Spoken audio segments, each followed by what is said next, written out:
Welcome to Around the Arc.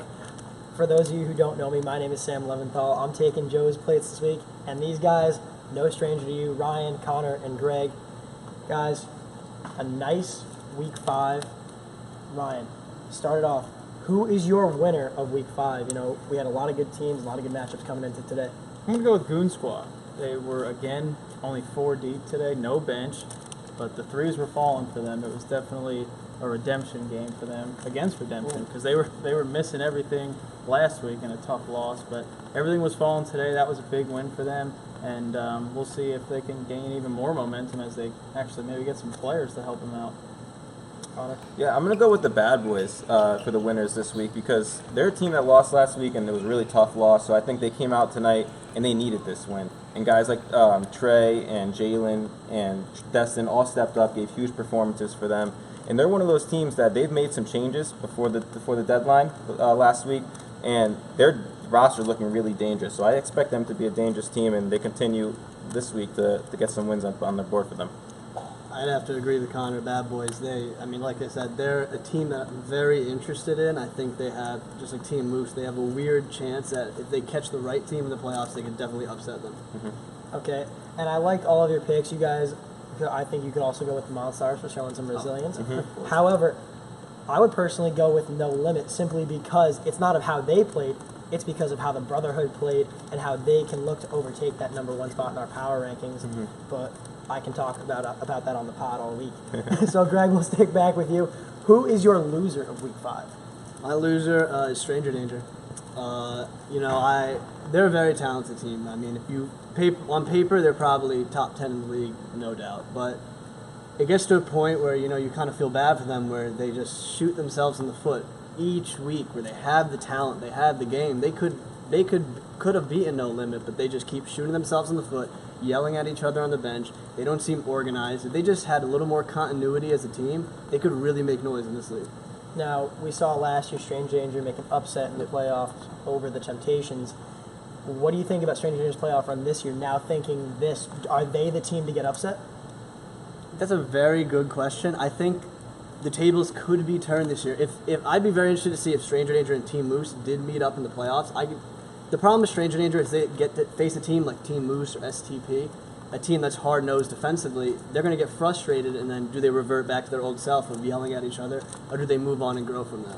Definitely agree with that. Connor, you're a loser. Yeah, for tonight, my loser was Fry Time. I thought that they had a really good matchup on paper against Flight Club.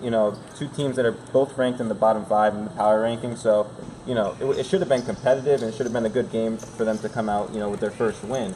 But unfortunately, like we talked about in the post-game show that you guys should all go check out, they weren't really using their size. They had a big size mismatch and just settling for too many outside jump shots, not exploiting the paint, and I think that really hurt them tonight. And, if they continue losing games like this, then they really have a good chance of finishing the season without a win. So, Very nice. And Ryan?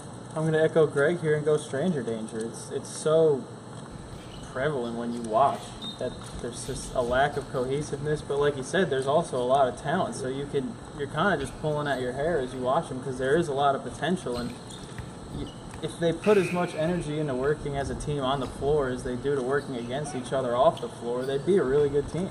And just to be honest, at this point, I don't think them losing in the playoffs will be considered an upset. They don't look like a favorite to go very far right now. They obviously need to figure some things out off the court, and if it comes together, then certainly I think they can do some damage, but right now it just looks like they're far from it. Okay, and we'll start in the middle for this next one. Connor, best performance from week 5. This could be an individual player or it could be a team. yeah, so I'm going to go individual and pick Carmine on this one. I love Carmine's game. When you look at Carmine, he might not look like the most physically imposing guy on the court, and then all of a sudden he breaks you down with his handle, goes to the rack, he can pull it from 3. And what I love most about Carmine's game is that he uses the mid-range, I think, better than most guys in this league. I think a lot of guys shoot the 3 or like dunking, but Carmine uses that mid-range, which sets up his dunks and sets up his 3s because he's so unpredictable with his offense that I think he's a game changer. And his performance tonight, the 44 points, 19 of 25, that's just typical Carmine. Greg? Mine's from the Bad Boys, Jalen Eggleston. He had a triple-double, 19 points, 11 rebounds, 15 assists. He was all over the stat sheet, all over the game. And I really think he's a difference maker because, Connor said, Carmine really is the engine that runs that team. Jalen gives a spark to this team. Every time he hits a shot, he's running down the court, screaming, getting his team hyped and every team in this league kind of has a role for that guy, especially now where he's one of the more talented players. He showed me a lot, and a triple-double speaks for itself. Right. I'm gonna go Howie Miller, no limit. He's my kind of player. He drains threes, and he's kind of like a quiet assassin almost. Like in a league where chirping is just at a maximum all the time. He's always really quiet about it. He just lets his shooting do the talking. Tonight included, 7 of 14 from beyond the arc. And it's hard to argue with his teammates who say he's the best scorer in the league. He certainly has a case for the best shooter in the league, and he showed that on Monday night. I'm going to echo you, Ryan. Who needs John Woolen when you got Howie Miller? But we'll move on from that one and kind of a different one. So you guys have probably seen the Eric Singleton dunk over Tyron on Twitter. If you haven't already, go like and retweet that on Twitter, on the Legacy League's Twitter page. Guys, your best play from tonight. We'll start at the end with Greg. Me and Connor kind of had a tie with the best play was the Jalen dunk. I'll let him talk about that. My best play of the night was a Chris Rosinski coast-to-coast layup.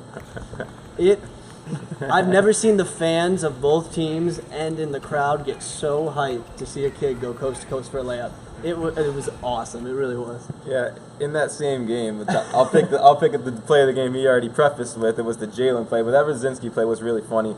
But Jalen has a sick play where he came down the court and it was a lob to Trey, but not just a typical lob. He bounced it so hard off the floor that it went over the defense, and then Trey was able to come and grab it out of the air. He wasn't able to slam it hard with a vicious dunk. It's kind of more one of those Blake Griffin dunks where he kind of threw it in from above, but still a really sick play, converted for the points, and play of the night for me.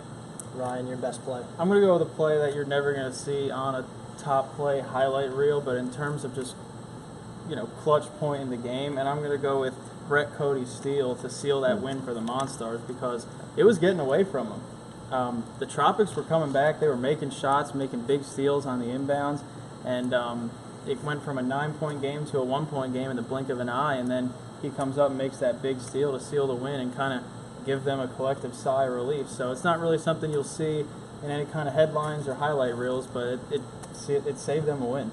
Very nice. I got 2 plays, neither of which counted. So we're going to go with my favorite play of the season, even better than the Eric Singleton dunk. I would say it's the Marconi lob to Massaro, back to Marconi lob. It was kind of half shot, kind of half not.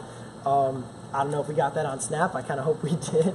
But that was definitely one of my favorite plays. And also the alley-oop that was failed to be converted by Joey Zacco over on TMC. I don't think I've ever seen him jump that high. And also, honorable mention, Tyler Feldman behind the camera for his alley-oop. Probably the only one he'll ever convert in his career. And last but not least, who has high expectations for you guys going into Week 6? Maybe a team that recently hyped themselves up this week, or a team that's been hyped up and, might create their own downfall in Week 6. I'm going to go with a team that really didn't hype themselves up this week because they weren't here. It was Team Moose. I think they have high expectations. They're going up against Brotherhood next week, which is currently at the top of our power rankings as of right now. New one's coming up soon, so look out for that. But their defense is unbelievably stingy, and that's a really good Brotherhood offense that they're going against. So that would be a huge statement win for Team Moose, who is already really high up in the league in terms of my estimation, and would put them right at the top if they can even just take Brotherhood to the wire. Yeah, to support Ryan, who I can even tell you we did not collaborate our picks before this. It just goes to show that it's a good pick, and I'm also going with Team Moose. They didn't show up this week. Obviously, they literally didn't show up this week, and they had a game against Sportslook, who I'm not saying was an easy game. Sportslook's a very good team, but it was a winnable game. Yep. And a lot of teams when they're looking at Brotherhood on their schedule don't really consider that a winnable game. So a team like Team Moose definitely has the chance more than most others would because of their defense, but I have high expectations for them simply because they're going to have to show up and get this win because, they basically just handed one away this week, so I expect them next week to come out and get one against a tough team. Greg, are you staying with Moose or are you switching it up? My high expectations is actually no limit. I actually think Week 8, the Brotherhood will get their first loss ever in Legacy League history. I think that the expectations I have for No Limit are a title or bust. And with all the depth they've added, with Jalen Graham being added, Rashawn Hendricks looks like a different animal. Ty Sands can shoot the lights out. The expectations I have for them are surpass everyone in the league, and I expect big things from them. Nice. I'm gonna throw you guys a little bit of a curveball here. Double dribblers only lost by 5 in the past 2 games. So they were in reaching distance, but couldn't seem to pull it out just in the end. Bernard Brantley, definitely the way to go for these guys. Kyle Murphy, I know it's kind of weird to say Kyle Murphy's on Run TMC, but he's got to shoot the way he did on Run TMC. You know, sit on that 3-point line and start pulling and let Brantley hit the rim. But that'll do it for Around the Arc of Week 5. I am Sam Leventhal. This is probably one of the only times you'll see me on Around the Arc. You guys will be back with Joe Catapano very, very soon. But for Ryan Chichester, Connor Sauer, and Greg Horn, I am Sam Leventhal. We will see you guys next week.